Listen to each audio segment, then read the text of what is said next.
দেশি মাগুর মাছ দিয়ে রান্না করলাম পেঁপে, পাতলা ঝোল করে। পেঁপে আর মাগুর মাছ নিয়ে আমি বসে পড়লাম। একটা পাত্রে মাগুর মাছ পেঁপে রেখে অল্প জল দিয়েছি, দেখুন মাছগুলো খেলে বেড়াচ্ছে। তো মাছ কাটা দেখালাম না, মাছ কেটে দিয়ে পরিষ্কার করে আনি লবণ, হলুদ আর অল্প লঙ্কার গুঁড়ো দিয়ে আমি মাখায় নিলাম মাছগুলো। লঙ্কার গুঁড়োটা আপনাদের পছন্দ হলে দেবেন, না হলে দেবেন না, আমার কাছে একটু ভালো লাগে তাই আমি দিই। গ্যাসের চুলা অন করে কড়াই বসাই দিলাম। কড়াই গরম হচ্ছে, ততক্ষণে আমি পেঁপে 4 খণ্ড করে কেটে নিলাম। এদিকে কড়াই গরম হয়ে গেছে, কড়াইতে দিয়ে দিছি 2 চামচ সরষের তেল, সামান্য একটু লবণ দিয়ে কড়াই চারিধারে লাগাই নিছি। এতে করে মাছ ভেঙেও যাবে না, নিচে থেকে লেগেও যাবে না লবণ দিলে তেলের ভিতরে। তারপরে মাছের মাথা আর চাটগুলো দিয়ে চারিপাশটা আমি লেজগুলো সাজায় দিলাম। মাছের 1 পিঠ ভাজা হয়ে গেছে, উল্টায় নিলাম। আর 1 পিঠ ভাজা হোক, ততক্ষণে আমি পেঁপে কাটতে চলে যাব।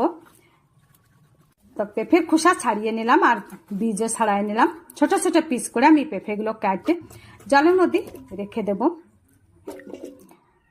আপনারা কে কোথা থেকে দেখছেন ভিডিওতে একটা কমেন্ট করবেন, যাতে আমি আপনাদের ধন্যবাদ করতে পারি।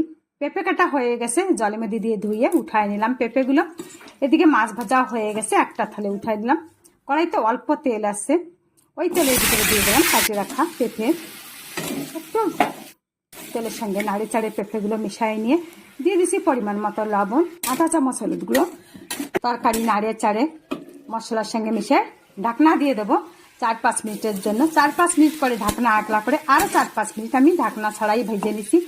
তরকারিগুলো দেখুন 60% সেদ্ধ হয়ে গেছে। তখন দিয়ে দিছি পরিমাণ মতো জল, 4টে কাঁচা লঙ্কা ঝালের জন্য দিয়ে আরও 2-3 মিনিট ফুটাই নিছি। তারপরে তরকারি ঢেলে নিলাম ভাজা মাছের ভিতরে। কড়াই ধুয়ে আবার পরিষ্কার করে বসায় দিলাম গ্যাসের পরে।